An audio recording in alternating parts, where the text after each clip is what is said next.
தனபாகியம் தந்திடும் தேவி அம்மா.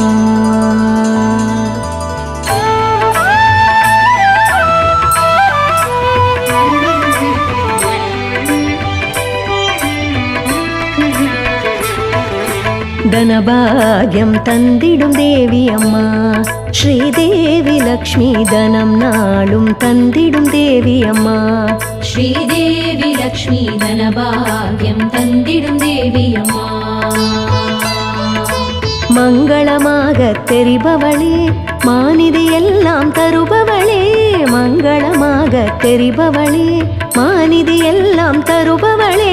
செங்கமலத்தினில் ஆசனம் கொண்டு உலகை மட்டுமல்லாமல் அண்ட சராசரங்களையும் காத்தருளும் பகவான் மகாவிஷ்ணுவின் மனைவியான மகாலட்சுமி செல்வ செழிப்பு, அழகு, அதிர்ஷ்டம் ஆகியவற்றை அருளும் ஒப்பற்ற தெய்வமாக அறியப்படுகிறார். சிறப்புமிக்க மகாலட்சுமி அஷ்டலட்சுமி எனும் 8 வடிவங்களில் அருள்பாலிப்பதாக சாஸ்திரங்கள் கூறுகின்றன.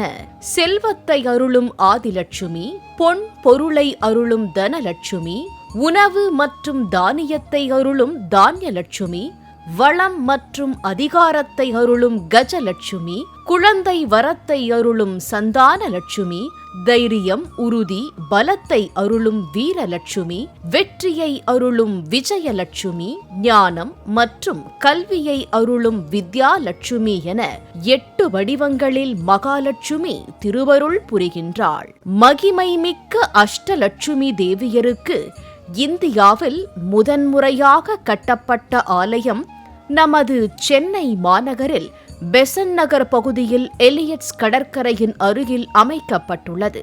இந்த ஆலயத்தில் 8 தேவியரும் 8 தனித்தனி கருவறையில் அருள்பாலிக்கின்றனர். தனித்துவமும் மகத்துவமும் மிக்க அஷ்டலட்சுமி தேவியரை பற்றி பெசன்ட் நகர் அஷ்டலட்சுமி ஆலய குருக்கள் கூறுவதை காணலாம், வாருங்கள். அஷ்டலட்சுமிக்குன்னு ஏற்பட்ட திருக்கோயில் இத்திருக்கோயில். காஞ்சி சந்திரசேகர சரஸ்வதி சுவாமிகளுடைய அருளாசியோட முக்கூர் ஸ்ரீனிவாச வரதாச்சார் சுவாமிகள் மூலமாக இத்திருக்கோயில் கட்டப்பட்டுள்ளது. 1976 பாஞ்சராத்திராகம முறைப்படி இத்திருக்கோவில் மகா கும்பாபிஷேகம் நடைபெற்று விசேஷமாக 6 கால பூஜைகள்லாம் நடந்து கொண்டிருக்கிறது.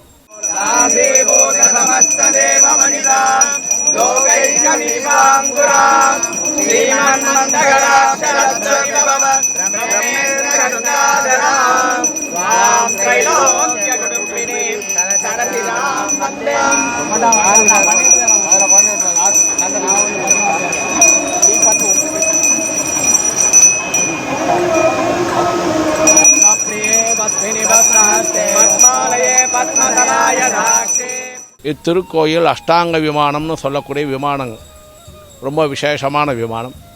இந்த அஷ்டாங்க விமானம் உலகத்திலேயே 5 இடத்துல இருக்கிறது. அதே மாதிரி லக்ஷ்மிக்கேன்னு உண்டான விமானம் இதுதான்.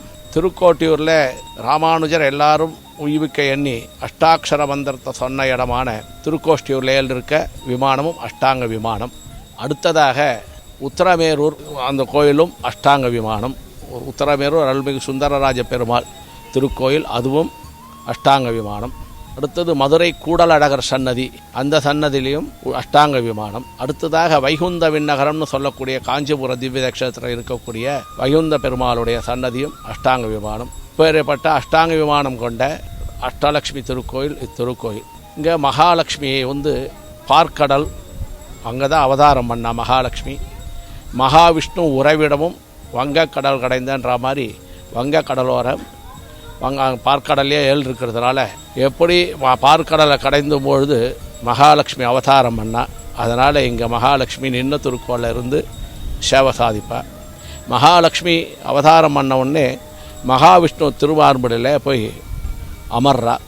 அதனால தான் இங்கே மகாவிஷ்ணு நின்ன திருக்கோலத்திலே திருமணம் வைபவத்தினால் இங்கே மகாவிஷ்ணு மகாலட்சுமி நின்ன திருக்கோலத்தில் சேவை சாதிப்பாள். வங்கக்கடலோரமாக இருக்கக்கூடிய உலகத்திலேயே ஒரே திருக்கோயில் இந்த அஷ்டலட்சுமி திருக்கோயில். ஒரு காலத்தில் துர்வாச மகரிஷி பக்த சஞ்சாரமாக வந்துருக்க காலத்தில் அங்கே இருக்க அஷ்டதிக் தேவதைகள்லாம் துர்வாச மகரிஷியை பார்த்து அவருண்ட ஒரு மாலையை கொடுக்குறார். அது மகாலட்சுமிக்கு உகந்ததான மாலை, ஐஸ்வர்யம் பொருந்திய மாலை. அந்த மாலை எடுத்துன்னு துர்வாச மகரிஷி வந்து கொண்டிருக்கிறார். அவர் ரிஷி, அதனால் அவர் என்ன வேணுமோ மந்திரத்தினால் வர வச்சுப்பார். இது இந்திரன் அந்த பக்கமாக பட்டர பிரவேசம் பண்ணிட்டு இருக்க காலத்தில் அவனை பார்க்குறார். இந்திரனுக்கு இந்த மாலையை கொடுத்தா ஐஸ்வர்யம் நல்லா விருத்தியாகும், உலோகக்ஷேமமாக இருக்கும் அப்படின்னு சொல்லிட்டு இந்திரனுக்கு அந்த மாலையை கொடுக்குறார். இந்திரன் ஐராவதத்தில் வந்துன்ற காலத்தினாலே அந்த மாலையை அந்த ஐராவதம் என்ன சொல்ல வெள்ளை 4 தந்தங்களுடைய வெள்ளை நிறத்துடைய யானை வாங்க சொல்கிறார். அந்த யானை அதை வாங்கி கீழே போட்டு மெரிச்சிடுறது. அதனால் துர்வாச மகரிஷிக்கு கோபம் வந்துடுது. வசத்தியான இந்த மாலையை உங்கள் கையில் கொடுத்தும் பொழுது அவமதி பண்ணிட்டேன், உனக்கு அந்த செல்வ செருக்குனால் வந்த அவமரியாதையினால் உனக்கு எல்லா செல்வங்களும் அழிஞ்சு போயிடணும், எல்லாம் போய் மறைஞ்சு போயிடணுன்றார். அதை மாதிரி இந்திரனுடைய செல்வங்கள் அனைத்தும் கொண்டு போய் பார்க்கடலில் போய் விழுந்துடுறது. இந்திரன் அவஸ்தைப்படுறான்.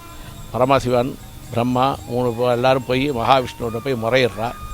அப்போது மகாவிஷ்ணு அந்த பார்க்கடலில் இருந்ததுனால் அது கடைஞ்சால் அந்த செல்வெல்லாம் மேலே வரும், அதெல்லாம் விருத்தி பண்ணிக்கலாம் அப்படின்னு சொல்கிறார். அப்போ பார்க்கடல் கடையை என்ன பண்ணுறதுன்னா இந்த மந்தார மலையை எடுத்து கடையலாம். அப்போ பார்க்கடலை கடையும் பொழுது வாசுகி என்றக்கூடிய நாகத்தை பார்க்கடல் கடையறதுக்கு அழைச்சிட்டு வரா. அப்போது தலையினுடைய பக்கம் அரக்கர்களும் வாளுடைய பக்கம் தேவர்களும் அந்த பார்க்கடலை கடையிறா. அப்போது கடையும் போது மந்தார மலை வயிற்றுனால கீழே இறங்குறது. அதை பார்த்துட்டு எம்பெருமான் என்ன பண்ணுறார், தான் ஆம உருவமாக எடுத்துட்டு அந்த மந்தார மலையை அடியில் போய் தாங்குறார். அந்த மந்தார தாங்கின்னு இருக்கும் பொழுது அந்த மந்தார மலையை கடையும் பொழுது சந்திரன் உண்டாகிறார். அப்போ சங்கு வலம்புரி சங்கு உண்டாகிறது. அதுக்கப்புறம் ஆலகால விஷம் வருது, அது சிவன் எடுத்துக்கிட்டு இருக்கார். அப்படியே மகாலட்சுமியும் உண்டாகிறார். மகாலட்சுமி உண்டான உடனே இந்திரன் மகாலட்சுமி வந்தவுடனே செல்வங்கள்லாம் வர ஆரம்பிச்சிருது. அவருடைய நவரத்னங்கள்லாம் வந்தவுடனே அஷ்டதிக்கில் இருக்கக்கூடிய யானைகளை கொண்டு மகாலட்சுமிக்கு ரத்னாபிஷேகங்கள்லாம் பண்ணி அந்த மகாலட்சுமியை சந்தோஷப்படுத்தலாம். மகாலட்சுமி சந்தோஷம் ஆனவுடனே மகாவிஷ்ணுவுடைய திருமாரில் போய் அவள் தஞ்சமடைகிறா. பார்க்கடல்லே இருக்கக்கூடிய இடமா இருக்கணும்னு சொல்லி தான் இந்த இடத்துல பார்த்து கட்டித்து. இந்த அலையினுடைய சப்தம் ஹோம்ன்று இருக்கும். அதே மாதிரி இந்த ஓம்ன்ற சப்தம் இருக்கிறதுனால இதுக்கு ஓங்கார க்ஷேத்திரம்னு பேர். இந்த கோவிலுடைய அமைப்பு நீங்கள் ஒரு 3 தலமாக இருக்கும். தரதலம், 1வது தலம், 2வது தலம்னு 3 தலமாக இருக்கும். அந்த முதல் தலத்தில் மகாவிஷ்ணு, ஆதிலக்ஷ்மி, தானியலக்ஷ்மி, தைரியலக்ஷ்மி. அப்படியே மேலே வந்தால் 2வது தலத்தில் கஜலக்ஷ்மி, சந்தானலக்ஷ்மி, விஜயலக்ஷ்மி, வித்யாலக்ஷ்மி என்ற 4 லக்ஷ்மியும். மேலே 2வது தலத்தில் தனலக்ஷ்மி மட்டும் அனுகிரகம் பண்ணி ஓம்ன்ற வடிவில் இந்த கோவிலுடைய அமைப்பும் உள்ளுக்குள்ளேயே அமைஞ்சிருக்கும். இந்த கோவிலுடைய படிகள் எண்ணி சேவிச்சுட்டு வந்தோம்னா அஷ்டோத்தர சதம்னு சொல்லக்கூடிய 108 படிகள். ஒவ்வொரு லக்ஷ்மியை சேவிச்சுட்டு நம்ம எல்லா லக்ஷ்மியும் சேவிச்சுட்டு வந்தோம்னா 108 படிகள் அமைஞ்சிருக்கும். அதனால் இது ஓங்கார க்ஷேத்திரம்னு பேர். அஷ்டாங்க விமானம். இங்கே ஒவ்வொரு க்ஷேத்திரத்துக்கும் புஷ்கரணி தான் இருக்கும், குளம். இங்கே சமுத்திரமே புஷ்கரணியாக இருக்கிறதுனால ரொம்ப விசேஷம். சமுத்திரராஜனையே மகாலட்சுமி பார்த்துட்டு இருக்கிறதுனால வரப்பிரசாதி. இன்னும் கேட்டாலும் இந்த இடத்துல இந்த எந்த பக்தர்களுடைய அபிலாஷைகள்லாம் பூர்த்தியாகி அவ மன சந்தோஷமாக இங்கே இருந்து அனுகிரகமாகுது. அப்பேற்பட்ட அஷ்டலக்ஷ்மி திருக்கோயிலுடைய விவரங்களை, அஷ்டலக்ஷ்மியினுடைய விவரங்களை அர்ச்சகராகிய ஸ்ரீதரனும் அர்ச்சகராகிய சக்கரவர்த்தி சுவாமிகளும் இப்பொழுது சொல்லி கொண்டு இருக்கிறார்கள். அடுத்ததாக ஆதிலக்ஷ்மியை பற்றி சுவாமி வரும். பெருமாள் எப்படி மத்ஸ்யகூர்ம வராகம்னு 10 அவதாரம் எடுத்துக்கிறாரோ அதே மாதிரி மகாலட்சுமியும் ராகவக்த வயம் சீதா ருக்மணி கிருஷ்ண ஜன்மணி அப்படின்றார். பெருமாள் ராமனா அவதாரம் பண்ணா மகாலட்சுமி சீதையா வருவா. பெருமாள் கிருஷ்ணனா அவதாரம் பண்ணா மகாலட்சுமி ருக்மிணியா வருவா. விஷ்ணுவா அவதாரம் பண்ணா மகாலட்சுமியா வருவா.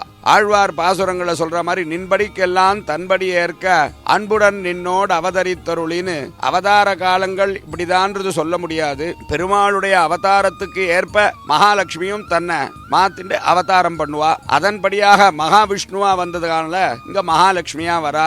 சமுத்திரத்திலேருந்து வந்ததுனால சமுத்திரராஜனுடைய பொண்ணு மகாலட்சுமி. அப்போ பொதுவாகவே பெண்கள் எல்லாம் என்னதான் புருஷன் வீட்டில் சௌக்கியமா இருந்தா கூட தன்னுடைய பிறந்த வீடு தாய் வீடுன்னு சொல்லும் பொழுது பாசம் கூட கொஞ்சம் இருக்கும். அதே மாதிரி தானா மகாலட்சுமிக்கும் தாம் பிறந்ததான சமுத்திரத்தையே மகாலட்சுமி எப்பவும் பார்த்துட்டு இருக்கணும்னு ஒரு திருவுள்ளம். அத காஞ்சி ஜகத்குரு ஸ்ரீ சந்திரசேகரேந்திர சரஸ்வதி சுவாமிகளுடைய சொப்னத்துல மகாலட்சுமி வந்து சமுத்திரராஜ புத்திரியான எனக்கு இங்க சமுத்திரகர ஓரமா கோவில் அமைக்கணும் உத்தரவு கொடுத்ததா ஐதீகம். சென்னையில பெசன் நகர்ல இருக்கக்கூடிய அஷ்டலட்சுமி திருக்கோவில் தான். ஏன் அப்படின்னு சொன்னா ஒரு லட்சுமி இல்ல, அஷ்டலட்சுமி. பெருமாள் எப்படி மத்ஸ்யகூர்ம வராகம்னு 10 அவதாரம் எடுத்தாரோ அதே மாதிரி இங்க மகாலட்சுமி அஷ்டலட்சுமி சமேத மகாவிஷ்ணுவா விசேஷமான சேவை சாதிக்கிறா. ஒரு லட்சுமி இருந்தாலே நமக்கு அத்தனை ஐஸ்வர்யம் கிடைக்கும். ஸ்ரீயப்பதியாயின்னு பெருமாளுக்கே மகாலட்சுமி தத் வக்ஷஸ்தல நித்தியவாச ரசிகாம்னு சொல்லும்படியான பெருமாளுக்கே மகாலட்சுமி இருக்கும் பொழுதுதான் அத்தனை கல்யாண குணங்களும் விசேஷமான ஒரு என்னன்னா அருள். அதே மாதிரிதான் மகாலட்சுமி இங்க நித்தியவாசம் பண்றாளாம் அஷ்டலட்சுமி. அதனால ஒவ்வொரு லட்சுமிக்கு ஒரு விசேஷமான ஒரு அனுகிரக பலன் இருக்கு. ஒவ்வொருத்தருக்கும் வாழ்க்கையில அஷ்ட ஐஸ்வர்யம் ரொம்ப முக்கியம் இல்லையா? அந்த அஷ்ட ஐஸ்வர்யம்ன்றது அஷ்டலட்சுமியை தான் குறிக்கிறது. அதனால எது விட்டுட்டு எதுவும் வாங்க முடியாது. அஷ்ட ஐஸ்வர்யம்ன்றது அஷ்டலட்சுமியோட சேர்ந்தது தான். அதனால சமுத்திரம் ரொம்ப ரொம்ப விசேஷமானது. அத்தகைய சமுத்திர கரவோர அஷ்டாங்க விமானத்தோட அஷ்டலட்சுமி சமேத மகாவிஷ்ணு லட்சுமி நாராயணனா இங்க சேவை சாதிக்கிறா. பெருமாளுக்கு 108 திவ்யதேசம்னு சொன்னேன். மகாலட்சுமிக்கு ரொம்ப முக்கியமான க்ஷேத்திரங்கள்ல இந்த பெசன் நகர் அஷ்டலட்சுமியும் ஒண்ணு. இங்க பாத்தீங்கன்னா பெண்களுக்கானவே விசேஷமான ஒரு திருக்கோவில் இது. எத்தனை வெள்ளிக்கிழமைகள்ல வந்தா கூட அவளுடைய ஐஸ்வர்யம், ஆரோக்கியம், சந்தோஷம், சௌபாகியம் இது எல்லாம் வேண்டிக்கிறதுக்காக மகாலட்சுமி கிட்ட அநேகமான பக்தர்கள்லாம் வந்து பிரார்த்தனை பண்ணுவா. இது ஒரு பெரிய பிரார்த்தனை ஸ்தலம். அதனால இந்த ஆதிலட்சுமியை சேவிக்கிறவாளுக்கு என்னன்னா பெருமாள் திருப்பார்கடலை கடையும் போது மகாலட்சுமி வந்தான்னு சொன்னான் இல்லையா, அவதான் ஆதிலட்சுமி. அந்த ஆதிலட்சுமி என்னன்னா தெற்கு திருமுக மண்டலத்தை பார்த்துட்டு இருக்கா.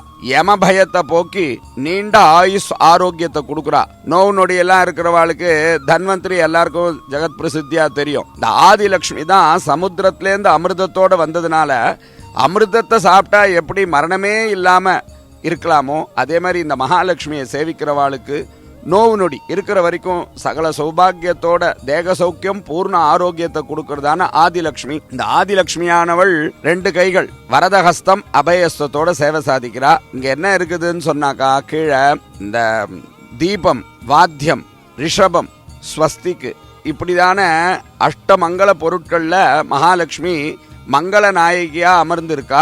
இந்த லட்சுமியை சேவிக்கிறவாளுக்கு நித்திய சுமங்கலியா இருக்கிறதுக்காகவும் தேக சௌக்கியம் பூர்ண ஆரோக்கியத்தையும் எல்லா வளமும் நலமும் கொடுக்குறா. பெருமாள் ஒருத்தருதான் மகாவிஷ்ணு 10 அவதாரம் எடுத்தார். இந்த ஆதிலட்சுமி தான் அஷ்டலட்சுமியா அவதாரம் பண்றா. இந்த ஆதிலட்சுமி அத்தனை விசேஷமான ஒரு மங்களகரமான காரியங்களுக்கெல்லாம் ஆசீர்வாதம் பண்றா. நோவு நொடியை தீர்த்து வைக்கிறா. அடுத்ததாக இந்த தானிய லட்சுமியை பத்தி நம்ம கோவிலுடைய தலைமை அர்ச்சகர் ஸ்ரீதர் சொல்லுவார். இந்த அஷ்டலட்சுமி திருக்கோயிலில் ஆதிலட்சுமி முதல்ல, இரண்டாவதாக தானியலட்சுமி. இங்கே தானியலட்சுமி ரொம்ப விசேஷமாக மேற்க பார்த்து ஏழ்ருப்பா, ரொம்ப விசேஷம். இந்த தானியலட்சுமி 6 திருக்கரங்கள், ஒரு கையில் கட்கம், ஒரு கையில் கதை, ஒரு கையில் தானியம், ஒரு கையில் பானம், அபய வரதகஸ்தம் என 6 திருக்கரங்களோட சேவை சாதிக்கிறார். ரொம்ப விசேஷம். இந்த லோகங்கள் க்ஷேமமாக இருக்கவும் ஜனங்கள் எல்லா ஜீவராசிகளும் பசி பட்டினி இல்லாமல் இருக்கிறதுக்கும் இந்த தானியலட்சுமி அருள் புரிகிறார். இந்த தானியலட்சுமியை ரொம்ப விசேஷம். மகாபாரதத்தில் துரியோதனன் என்ன பண்ணுவான், துர்வாச மகர்ஷி கிட்ட இவெல்லாம் வனவாசத்தில் இருந்திருப்பா பஞ்சபாண்டவாலாம். அந்த சமயத்தில் துர்வாச மகர்ஷின்னு போயிட்டு பஞ்சபாண்டவருடைய இடத்துல போயிட்டு ஒரு அன்னம் வந்துட்டு வரணும், அவளுக்கு ஆசீர்வாதம் பண்ணணும்னு சொல்கிறா.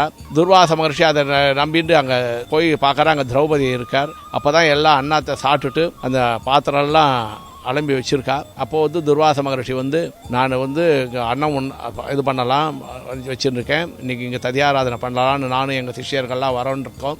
அதனால் நாங்கள் போய் ஸ்நானாதிகள் நித்திய கர்மானுஷ்டானங்கள்லாம் முடிச்சுட்டு வரோம், அதுக்குள்ளே நீங்கள் அன்னத்தை ரெடி பண்ணி வைங்கோ அப்படின்னு சொல்லிட்டு திரௌபதியை விஞ்ஞாபிச்சுட்டு போகிறா. திரௌபதி, என்னடா கண்ணா, இப்போ தான் நான் எல்லாத்தையும் முடிச்சுட்டேன் கிருஷ்ணா, நான் என்ன பண்ணுவேன்னு தெரியலையே அப்படின்றார். உடனே கிருஷ்ணன் அங்கே அவதாரம் பண்ணிட்டு, என்னம்மா திரௌபதி என்ன சமாச்சாரம்னா, இப்போ இது மாதிரி துர்வாச மகர்ஷி வந்திருக்கா, இதை மாதிரி அன்னத்தை கேட்டு போயிருக்கா, ஒரு விஷயம் அண்ணன் கேட்டு என்னால் இது பண்ண முடியாமல் இருந்தால் கஷ்டமாயிடும், இப்போ நித்தியான சந்தானங்கள்லாம் முடிச்சுட்டு வரத்துக்கு டைம் வந்துடுவா போல இருக்கே, என்ன பண்ணுறதுன்னா.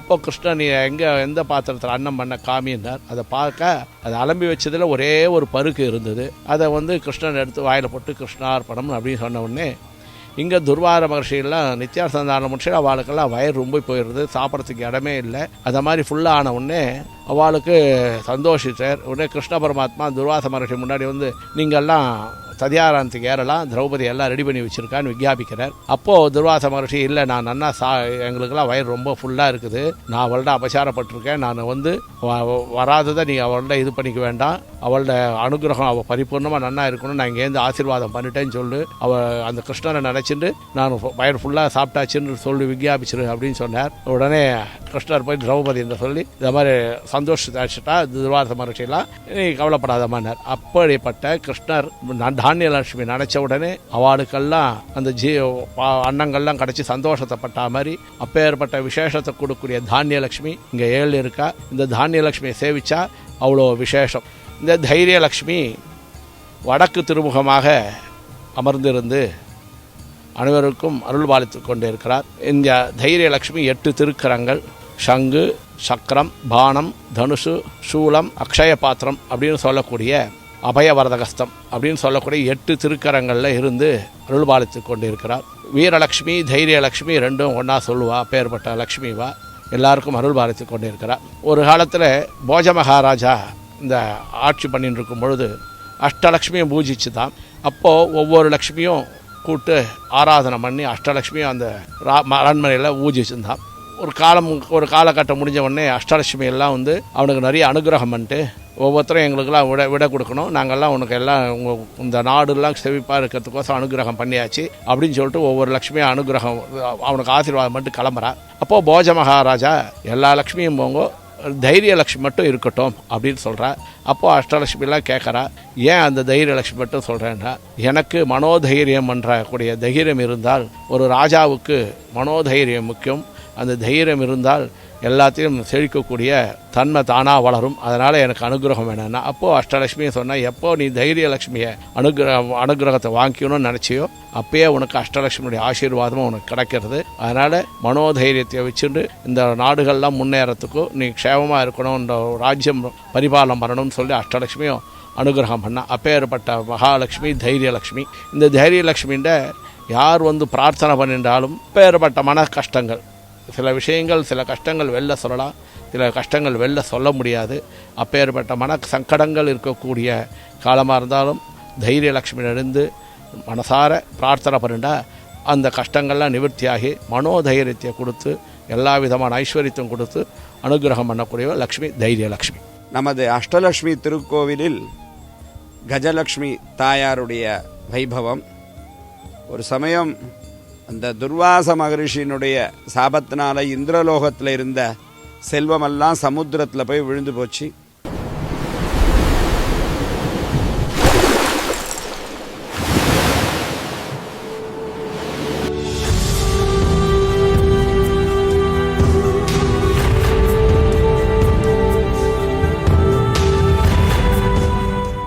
முப்பத்தி முக்கோடி தேவர்களும் உடுத்தின்றிருக்க வஸ்திரத்தோட நிற்கிறா.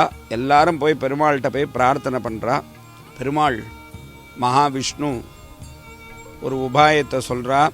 மகாலட்சுமியை எப்படி பூஜை பண்ணணும்னு விஷ்ணு அவர்கிட்ட சொன்னாரோ அதே மாதிரி ஐராவதம், இந்த ஆண் பெண் 2 யானையும் புனிதமான கங்கா தீர்த்தத்தினாலே இவருக்கு அந்த பொற்கலசங்களாலே ஐராவதம்ன்ற அந்த கஜேந்திரன் அபிஷேகம் பண்ணுறார். அதுலேருந்து தான் சந்தோஷப்பட்டு அதுலேருந்து தான் இந்த பெயர் வந்தது கஜலக்ஷ்மி அப்படின்னு.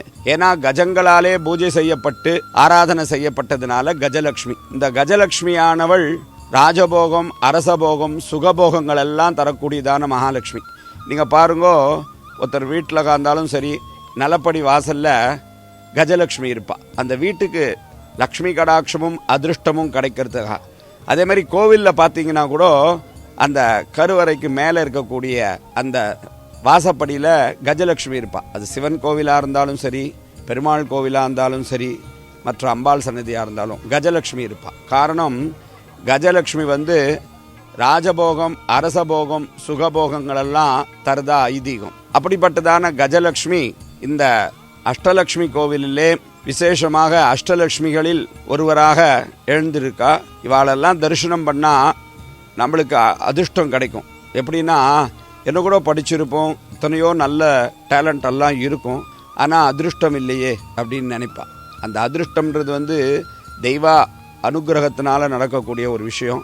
அப்படிப்பட்டதான இந்த கஜலட்சுமியை தரிசனம் பண்ணுறவாளுக்கு தன்னுடைய வாழ்க்கையில் எத்தனை விதமான கஷ்டங்கள் வந்தாலும் அதெல்லாமும் சந்தோஷமாக மாற்றக்கூடியது இந்த கஜலட்சுமியினுடைய ஆசீர்வாதம் தான்.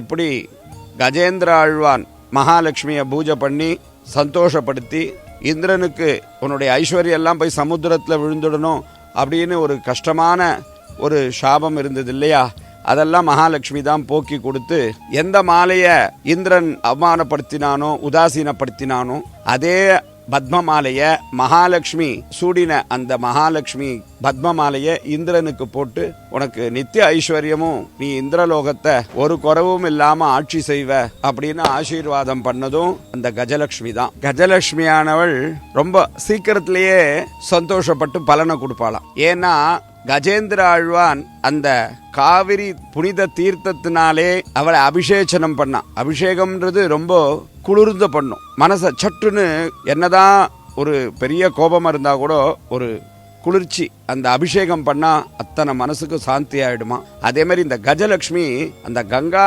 தீர்த்தத்தினாலே ஐராவதம்னு சொல்லக்கூடியதான அந்த கஜேந்திரனாலே அபிஷேகம் பண்ணதுல மனசு சந்தோஷம் ஆயிடுத்தான். பெருமாளுக்கு பாருங்க கோவில்ல கூட திருமஞ்சனம் பண்ணி வேண்டிப்பா.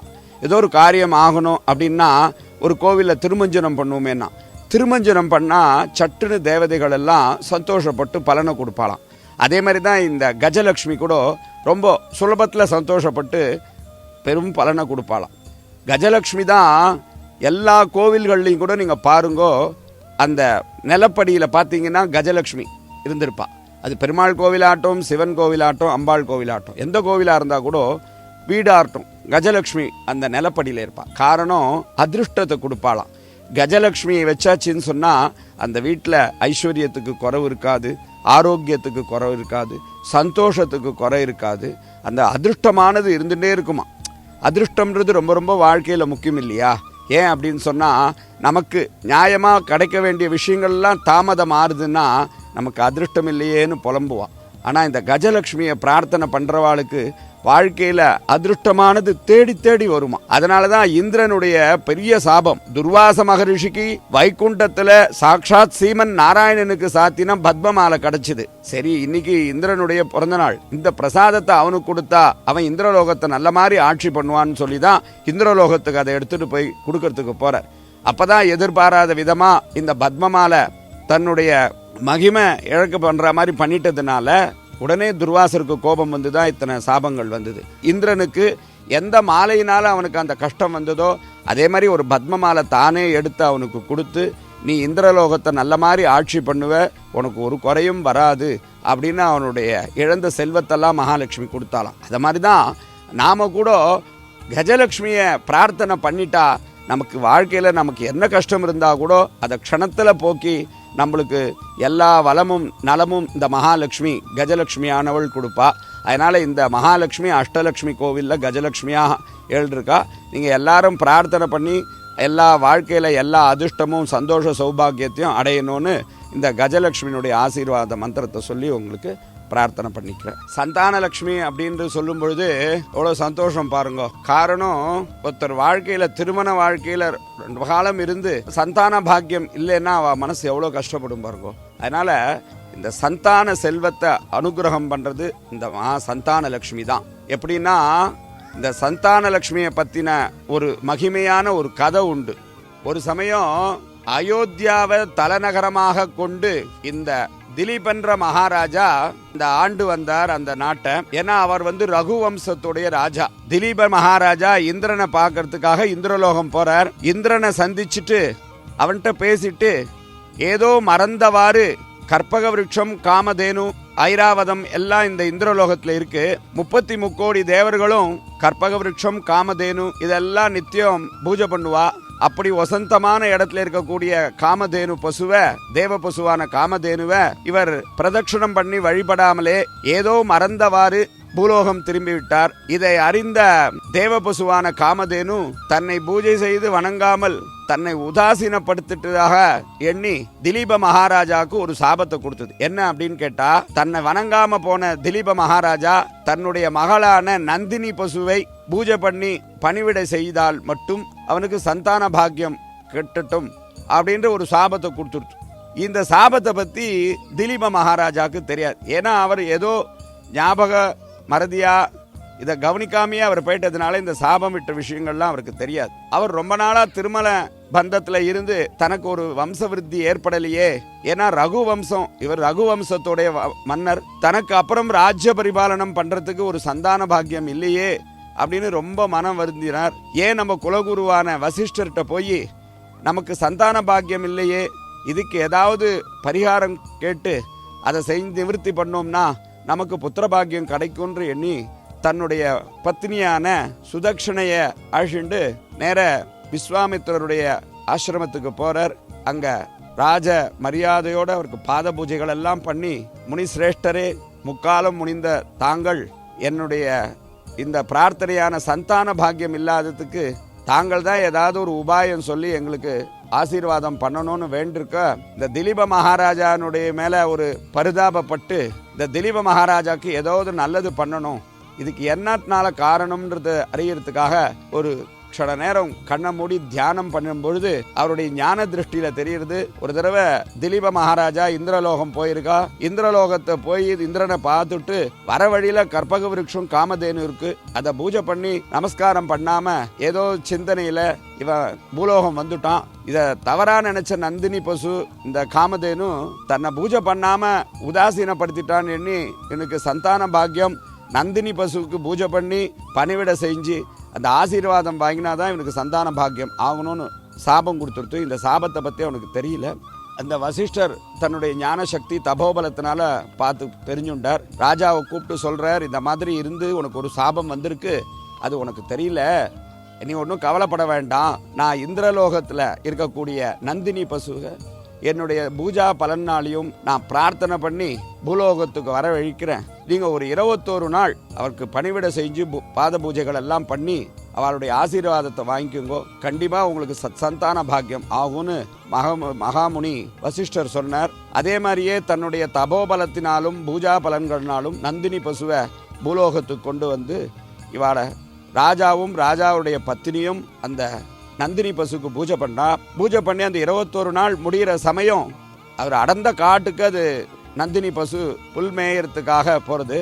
அப்போ அந்த காட்டினுடைய நடு பகுதிக்கு போயிட்டா அந்த காட்டினுடைய எழிலும் அதில் இருந்த சுகந்தமான அந்த எழிலை பார்த்து ஒரு க்ஷணம் ராஜா ஸ்தம்பித்து இருக்கிற நேரத்தில் ஒரு சிங்கமானது வந்து நந்தினி பசுவை வேட்டையாடுறதுக்காக ஒரு க்ஷணம் திலீப மகாராஜா வில் எடுத்து அந்த சிங்கத்தை வேட்டையாட போறா.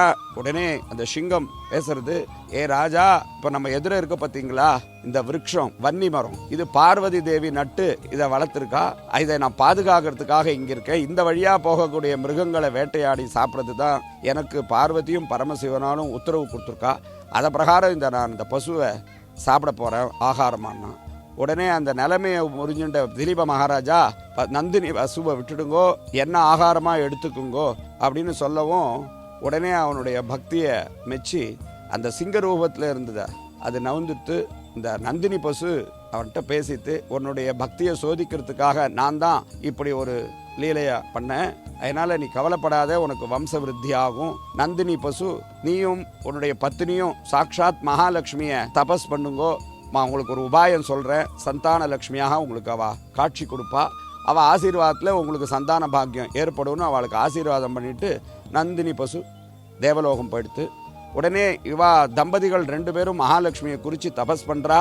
உடனே சாக்ஷாத் சந்தான லட்சுமி மகாலட்சுமி சந்தான லட்சுமி ரூபமாக அவளுக்கு காட்சி கொடுத்து, உனக்கு வம்சவிருத்தி ஏற்படும், இந்த குழந்தையானது நல்ல ஞானத்தையும் வீரத்தையும் கிடைக்குது, மனிதர்களுக்கு மட்டும் இல்லை பூலோகத்தை மட்டும் இல்லை தேவலோகத்தையும் பராக்கிரமத்தினால வென்றுவா, அப்படிப்பட்ட சந்தானம் உனக்கு உண்டாகும் அப்படின்னு ஆசீர்வாதம் பண்ணா. 2 பேரும் மகரிஷியை போய் பிரார்த்தனை பண்ணி சேவிக்கிற உங்க ஆசீர்வாதத்தில் இது மாதிரி நடந்ததுன்னு.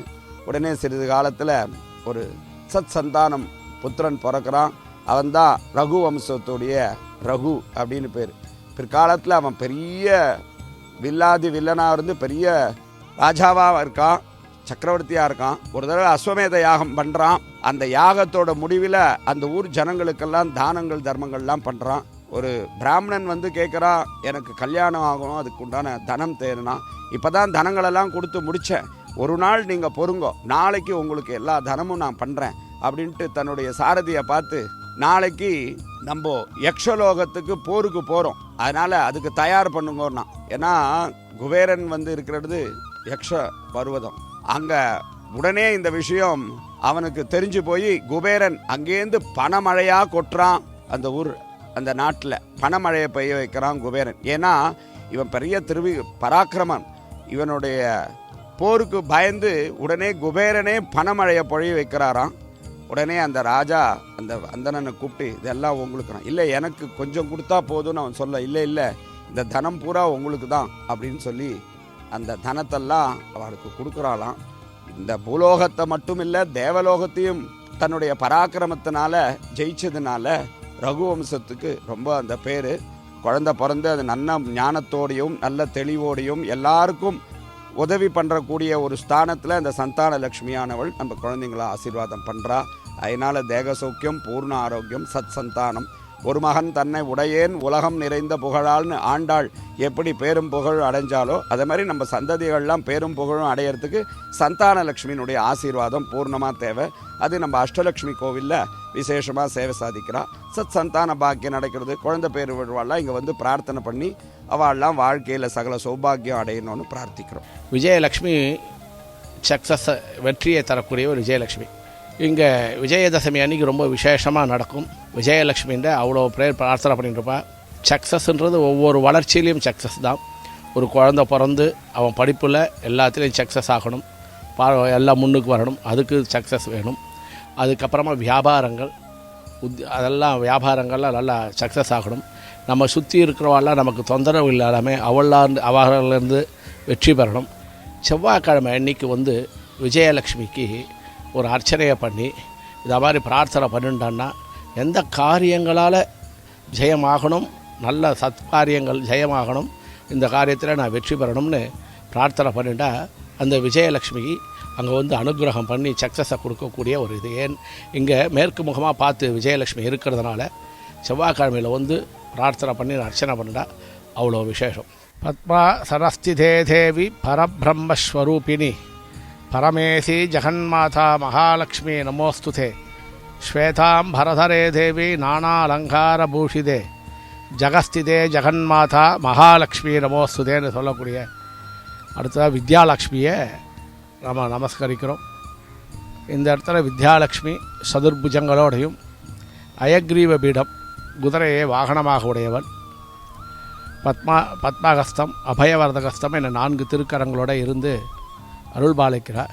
அந்த வித்யாலக்ஷ்மி கிட்ட வந்து புதன் கேது இவெல்லாம் கொஞ்சம் நீச்சமாக இருந்தாலோ மறைஞ்சிருந்தாலோ சக்தி கம்மியாக இருந்தாலோ அந்த டிகிரி வயசில் கம்மியாக இருந்தாலும் அவளுடைய ஞானத்தை பெறத்துக்கு இங்கே வித்யாலக்ஷ்மி கிட்ட வந்து வியாழக்கிழமையிலையோ இல்லாட்டினா புதன்கிழமையிலையோ வந்து வித்யாலக்ஷ்மின்ற அர்ச்சனை பண்ணிட்டா அவ்வளோ விசேஷம். சரஸ்வதி பூஜை அன்றைக்கி இங்கே வித்யாலக்ஷ்மி அக்ஷராபியாசம்னு ஒன்று பண்ணுவாள். அவ்வளோ விசேஷம். குழந்தைகள்லாம் படிப்பு ஆரம்பிக்கிறதுக்கு முன்னாடி வித்யாலக்ஷ்மி சன்னதியில் முன்னாடி வந்து நெல்லுலையோ அரிசிலையோ அவள் வழக்கப்படி வித்யாலக்ஷ்மி முன்னாடி இருந்து அந்த எழுத்து ஆரம்பித்து அவங்களோ ஞானத்தை படிச்சுண்டு அது குழந்தைகள் முன்னேற்ற நிறைய பேர் இதை வித்யாலக்ஷ்மி வந்து பிரார்த்தனை பண்ணிடு. சில விஷயங்களில் எழுத முடிய எக்ஸாம்லாம் ரொம்ப கஷ்டமான எக்ஸாம்லாம் இருக்கும். அப்போ அவள் வந்து வித்யாலக்ஷ்மின்ற புதன்கிழமையில் வந்து பெருமாளில் வச்சு பேனாவோ நாம் எதில் எழுதக்கூடியமோ அதை நினச்சிட்டு இல்லைன்னா பக்தியாக பெருமாள் சன்னதியிலேருந்து அவள் கோத்திர நட்சத்திரங்கள் பேரை சொல்லி அர்ச்சனையை பண்ணிவிட்டு உறுதியான அஷ்டைஸ்வரியத்துக்கு தரக்கூடிய வித்யாலக்ஷ்மி நல்ல ஞானத்தையும் கொடுப்பாள். வடக்க பார்த்து இருக்கிறதுனால ரொம்ப விசேஷம். வித்யாலக்ஷ்மியை வந்து அயக்ரீவனை பிரார்த்தனை பண்ணிட்டா பேச முடியாத குழந்தைகள் கூட பேசும். அந்த ஞானத்தை கொடுப்போம் வித்யாலக்ஷ்மி. போஜ மகாராஜன் தன்னுடைய மக்கள்லாம் எல்லா விதமான ஞானத்தோடு இருக்கணுன்றதுனால வித்யாலக்ஷ்மியை கூட்டு வந்து பூஜிக்கிறான். அஷ்டலக்ஷ்மியும் பூஜிக்கிறான், அந்த விதத்தில் வித்யாலக்ஷ்மியும் பூஜிக்கிறான். அப்போது வித்யாலக்ஷ்மி உகந்ததான வெண்தாமரையினால் வித்யாலக்ஷ்மியை பூஜனை பண்ணுறான். அப்போது வெண்தாமரையில் பூஜை சந்தோஷப்பட்டு வித்யாலக்ஷ்மி, போஜ மகாராஜா என்னை சந்தோஷப்படுத்தியிருக்க, உனக்கு என்ன வரம் வேணும் கேளுன்னா. அப்போது என்னுடைய சாம்ராஜ்யத்திலே அவரவர்களுக்கு உண்டான ஞானங்களில் குறைபாடு இல்லாமல் எல்லாரும் நன்னா அபிவிருத்தி ஆகணும், ஞான விருத்தி ஆகணும், எல்லா விதமான ஐஸ்வர்யங்களும் இருக்கணும் அப்படின்னு சொல்லி பிரார்த்தனை படிக்கிறார். அப்போது வித்யாலக்ஷ்மி அவ்வாறே ஆகட்டும், உன்னுடைய இந்த எல்லாருக்கும் இந்த ஞானத்தை வழங்கிறேன், நீ நன்றாக இருந்து ஆட்சி செய்து நல்ல புத்தியோடு. ஞானம்ன்றது எல்லாத்துக்குமே எல்லா ஞானமும் இருக்கும், ஆனால் விபரீத ஞானம் அப்படின்னு சொல்லக்கூடிய விபரீத ஞானம் கூட வரும். ஆனால் நாம் எடுத்துக்கூடிய ஞானம் சத் விஷயமான ஞானம். அப்பேற்பட்ட சத் விஷயமான ஞானத்தை கொடுக்கக்கூடிய வித்யாலக்ஷ்மி. இந்த வித்யாலக்ஷ்மியை பிரார்த்தனை பண்ணிட்டா அவ்வளோ விசேஷம். அடுத்ததாக நம்ம தனலக்ஷ்மி. யோகாரம்ப துரித மனசோ யுஷ்மதை காந்தயுக்தம் தர்மம் பிராப்தம் பிரதமமிகையே தாரயந்தே தனாயாம் தேஷாம் பூமேர் தனபதி கிருகா தம்பரா தம்புதேர்வா தாரா நிர்யாந்த் அதிகமதிகம் வாஞ்சிதானாம் அசூனாம் அப்படின்னு சொல்லக்கூடிய நவநிதிகளையும் கொண்டு தனலக்ஷ்மி இங்கே அருள் பாலித்து கொண்டிருக்கிறார். கிழக்கு முகமாக சமுத்திரத்தை பார்த்துட்டு அனுகிரகம் பண்ணிட்டுருக்கா. எப்படி சமுத்திரம் வற்றாத செல்வமோ அதே மாதிரி அந்த தனலக்ஷ்மியை பிரார்த்தனை பண்ணிட்டா நமக்கும் வற்றாத செல்வத்தை கொடுப்பார். ஒரு சமயம் காஞ்சிபுரத்தில் வேதாந்த தேசிகர் எழுந்திருந்தார், ஆச்சாரிய புருஷன். அப்போது அவரை பரிசோதிக்க எண்ணி சில இவாளெலாம் என்ன பண்ணால் ஒரு பிரம்மச்சாரியை அமிச்சு தேசிகர்கிட்ட போயிட்டு உன் கல்யாணத்துக்கோசரம் தனம் விஞ்ஞாபிச்சுக்கோ, தனம் நிறைய கொடுப்பார்ன்ட்டா. தேசிகனுடைய சுபாவம் எப்படின்னா, தான் பிக்ஷை எடுத்துன்னு வந்தால் கூட அதில் தமக்கு ஒவ்வாத தனங்கள்லாம் கையில் கூட தொடமாட்டார். குச்சியால் தள்ளிட்டு நமக்கு பிக்ஷை எடுக்கிறதுக்கு எது தேவையோ, நம்ம உஜ்ஜீவனம் பண்ண எது தேவையோ அதை மட்டும் ஸ்வீகரிச்சுப்பார். அப்பேற்பட்ட இது தேசிகனுக்கு சொல்லவே வேண்டாம், அவ்வளோ விதமான ஞானங்கள் வேதாந்த தேசிகருடையது. அவர்கிட்ட அவர் சொல்லி அனுப்பிச்சிட்றார். அப்போது மகாலட்சுமியிலிருந்து பிரார்த்தனை பண்ணுறார். யோகாரம்ப துரித மனசோ யுஷ்மதை காந்தயுக்தம் தர்மம் பிராப்தம் பிரதமேகே தாரயந்தே தனாயாம் தேஷாம் பூமேர் தனபதி கிருகா தம்பரா தம்புதேர்வா தாரா நிர்யாந்த் அதிகமதிகம் வாஞ்சிதானாம் அசூனாம். இந்த குழந்தையானவன் கல்யாணத்துக்கோசரம் நின்றுட்டுருக்கான். அவனுடைய தனம் இல்லை, ரொம்ப கஷ்டப்படுற குழந்தை. இந்த கல்யாண தர்மத்துக்கு அவனுடைய தர்மங்கள் நிலைக்கிறதுக்கும் தர்ம பிரகாரம் வாழறதுக்காகவும் அவனுக்கு தனத்தை கொடுக்கணும்னு சொல்லிட்டு ஒரு தாயார்கிட்ட பிரார்த்தனை பண்ணுறார். அப்போது அந்த தாயார் அந்த குழந்தைக்கு பிரம்மச்சாரிக்கு அந்த தனத்தை தாரையாக கொட்டுறானாம். அப்பேற்பட்ட தனத்தை வாங்கின்னு அவன் இது பண்ணிட்டான், கல்யாணம் ஆகி அவன் தர்மத்தை காப்பாற்றின்தான்னு ஒரு விசேஷம் உண்டு. அப்பேற்பட்ட தனலக்ஷ்மின்ற பிரார்த்தனை பண்ணிட்டா நம்மளுடைய செல்வங்களை விருத்தியாகும். அதே மாதிரி ஆதிசங்கரர் உஜ்ஜீவனம் பண்ணின்னு வர காலத்தில் ஒரு இடத்துக்கு வந்துடுறார். அந்த இடத்துல இருக்க ஐயோ ஒரு சன்னியாசி வந்திருக்காளே, அந்த அம்மா இந்த சன்னியாசி வந்திருக்காளே, அவளுக்கு எதுவாக கொடுத்தாகணுமே அப்படின்றா. அவள் ரொம்ப கஷ்டப்படுறவா, அவள் கையில் எதுவும் இல்லை. அப்போ என்ன பண்ணுறதுன்னு பார்க்குறா. உள்ளே போய் பார்த்தா ஒரே ஒரு நெல்லிக்கனி இருக்குது. அந்த நெல்லிக்கனியை ஒரு சன்னியாசி பிக்ஷை கேட்டானா இல்லைன்னு சொல்லக்கூடாது அப்படின்ற காரணத்தினால எட்டு அந்த நெல்லிக்கனியை அந்த ஆதிசங்கரர் கையில் கொடுக்குறார். இவருடைய ஏழ்மையை பார்க்குறார். உடனே ஆதிசங்கரர் மகாலட்சுமியை பார்த்து கனகதாரா ஸ்தோத்திரம்னு சொல்லக்கூடிய ஸ்தோத்திரத்தை பாடுறார். அங்கம் அரே புலகபூஷணமாஸ்ரயந்தி பிருங்காங்கனேவ முகுலாபரணம் தமாலம் அங்கீகிருதாகில விபூதிரமங்கல்யா மாங்கல்யதாஸ்து மம மங்கள தேவதாயாக அப்படின்னு சொல்லி ஆரம்பிக்கக்கூடிய இதை சொன்ன உடனே அவருடைய ஏழ்மை ஒடிஞ்சு அந்த கூடையை பிடிச்சுன்னு தனம் கொட்ட ஆரம்பிச்சு தான். அப்பேற்பட்ட தனலக்ஷ்மியை இங்கே நம்ம சேவிச்சா நமக்கும் ஏழ்மையிலிருந்து கஷ்டங்கள்லாம் நிவர்த்தியாகி தனம் தானியம் பசும் பகுபுத்திர லாபம்னு சொல்லக்கூடிய எல்லா விதமான சந்தோஷத்தையும் கொடுப்பார். அப்பேற்பட்ட விசேஷமான தனலக்ஷ்மி. அடுத்ததாக மெயின் சன்னதியான மகாவிஷ்ணு மகாலட்சுமி. இங்கே கல்யாண திருக்கோலத்தில் மகாவிஷ்ணு மகாலட்சுமி இருந்துருப்பாள். நாள்பட்ட ஜாதகங்கள்லாம் நன்னா இருக்கும், ஆனால் கல்யாணம் மட்டும் நடக்கிறதுக்கு லேட் ஆகிட்டு இருக்கும். அது காரணம் என்ன? ஜென்ம சுக்கிருத்தம். நமக்கு ஜாதகமே நம்ம மனுஷனாக பிறந்ததே பூர்வ ஜென்ம சுக்கிருத்தத்தினால தான் ஜனம் எடுத்திருக்கோம். அந்த ஜனனத்தையும் சில காரியங்கள்லாம் தடைப்பட்டிருக்கோம். நம்ம வேண்டாத தெய்வம் இல்லை, நம்ம பிரார்த்தனை பண்ணாத கோவில் இல்லை, நாம் வழிபடாத எத்தனை தர்மகரங்கள் பண்ணால் கூட ஏன் இதை மாதிரி அமைய மாட்டேன்றது அப்படின்னு சொல்லி ரொம்ப கல்யாண தடைகள்லாம் நிறைய இருக்கும். இந்த இடத்துல விசேஷம் என்னென்னா, மகாலட்சுமியே மகாவிஷ்ணு தேடி போனதான் விசேஷம். அதனால தான் அந்த பார்க்கடல் கடைஞ்ச உடனே மகாலட்சுமி மகாவிஷ்ணுவுடைய திருமார்பில் போய் சேர்ந்தான். அதனால் லக்ஷ்மி சேர்ந்து இடம் ரொம்ப விசேஷம். அப்பேற்பட்ட திருப்பார்கடல் பௌரமாகவே இந்த மகாவிஷ்ணு மகாலட்சுமி சன்னதி இருக்கிறதுனால யார் யாருக்கு கல்யாணம் ஆகணும், கல்யாண தடை அப்படி ஏற்பட்டு இருக்கிறவாள்லாம் இங்கே மகாலட்சுமிக்கு கல்யாண உற்சவம் பண்ணுறதாக பிரார்த்தனை பண்ணிட்டு அங்கே ஸ்ரீனிவாசர் பத்மாவதி கல்யாண உற்சவம் பண்ணி அந்த கல்யாணத்தை சக்ஸஸாக பண்ணிக்கலாம். அவ்வளோ விசேஷம் பண்ணி கொடுப்பா. நிறைய பேருக்கு இங்கே பிரார்த்தனை ஆகி இந்த கோவில்லையே நிறைய கல்யாணங்கள்லாம் நடக்கிறது. இங்கே கல்யாணம் பண்ணிட்டு போகிறவாள்லாம் இன்னும் நன்னா இருந்துட்டுருக்கா, க்ஷேமமாகவும் இருந்துட்டுருக்கா.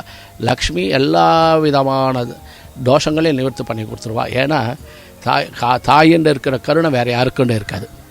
நீ போயிட்டு நம்ம ஒரு குழந்தைகள் இருக்கா, எதிராத்து குழந்தைகள் இருக்கா, விளையாடினா கூட நம்ம குழந்தை அடிபட்டு வந்தோடனே ஐயோ என்னடா கண்ணா அப்படின்னு சொல்லி வருடும்போது அந்த குழந்தைக்கு அடிபட்ட வலியை விட அம்மா வருடி விட்டா பாருங்க, அதில் அந்த குழந்தை அந்த வலியை மறந்துடும்.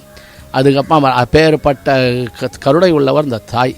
இந்த தாயின்ற மனசார நீங்கள் உட்காந்துண்டு இந்த மண்டபத்தில் உட்காந்துண்டு தியானம் பண்ணிட்டு மகாலட்சுமியை பிரார்த்தனை பண்ணின பொழுது அப்பேற்பட்ட காரியங்கள்லாம் நிவர்த்தியாகும்.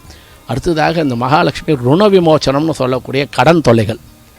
ருணம்னா வெறும் பணம் மட்டும் இல்லை, நம்மளுடைய பூர்வ ஜென்ம தோஷங்களில் நமக்கு தெரியாது. நம்ம போன ஜென்மத்தில் என்னவாக இருந்தோன்னு தெரியாது, நம்ம என்னவாக எதுக்கோசரம் பிறந்திருக்கோன்னு தெரியாது. எல்லாத்துக்கும் நம்மளுடைய நோக்கம் எதனால் பிறந்திருக்குமோ அந்த காரியங்கள்லாம் சக்ஸஸ் ஆகவும் ருண விமோச்சனம் கடன் தொல்லைகள்னா பிறவி கடன் முதல் கொண்டு எல்லா கடனும் நிவர்த்தி ஆகணும்னா வெள்ளிக்கிழமையில் மகாலட்சுமிக்கு சுக்ரஹோரைன்னு சொல்லக்கூடிய 6லேருந்து 7, 6:30லேருந்து 7:30க்குள்ளே இங்கே விஸ்வரூப தர்ஷனம் முதல் தர்ஷனம் நடக்கும்.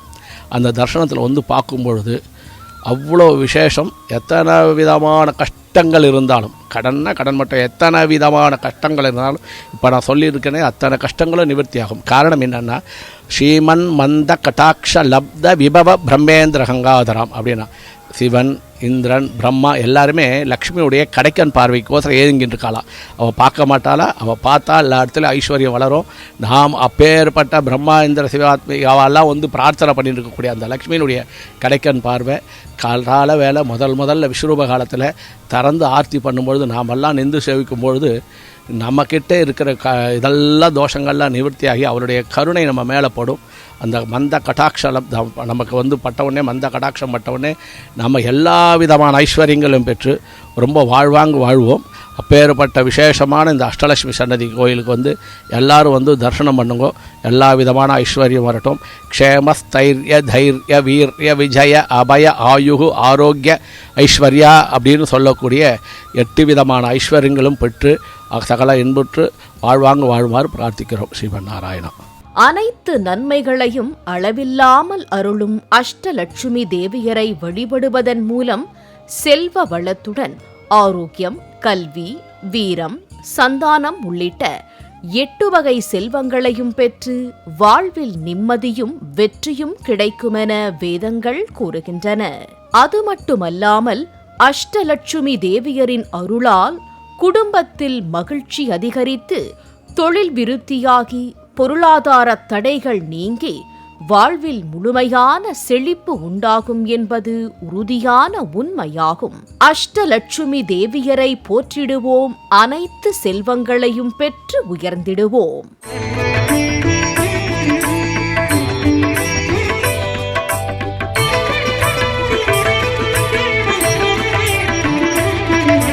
தனபாக்யம் தந்திடும் தேவியம்மா,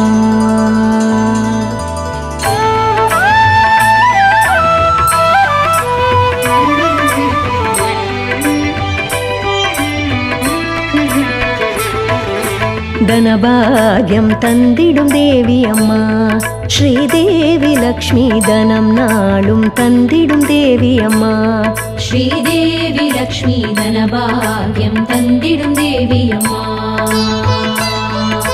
மங்களமாக தெரிபவளே மாநிதி எல்லாம் தருபவளே மங்களமாக தெரிபவளே மாநிதி எல்லாம் தருபவளே செங்கமலத்தினில் ஆசனம் கொண்ட செல்வேஸ்வரியே அலைமகளே